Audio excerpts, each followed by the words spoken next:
అంధకారం నీకు మధ్యాహ్నం వలె, అంధకారం ఎలా ఉండదంట? మధ్యాహ్నం. ఇశ్రాయేలు దేవుడు అర్ధరాత్రి వేళ కూడా ఏమిచ్చాడు వారికి? పగటి మేఘస్తంభం, రాత్రి అంధకారం లేదు వాళ్ళకి, చీకటి అనేది లేనే.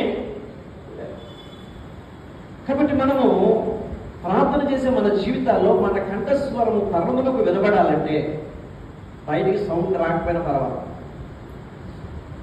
అన్న ప్రార్థన పక్కన ఏరియాకి ఏం కాలేదు, అర్థం కాల.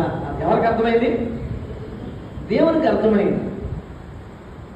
కాబట్టి మంచి మంచి పదాలు ఉపయోగించి కొన్నిసార్లు ఆరాధన చేస్తూ ఉంటాం. టేప్ రికార్డు ఆన్ చేస్తే బ్రహ్మాండంగా మోగుతాం. ఇప్పుడు టేప్ రికార్డు లేవులు అనుకోండి, కాబట్టి ఆన్ చేస్తే చాలు. కాబట్టి ఎంత చక్కగా చెప్తారంటే ఆదివారం మందిరానికి రాకపోయినా, ఆరాధన టైంకి రాకపోయినా, ఆలస్యంగా వచ్చినా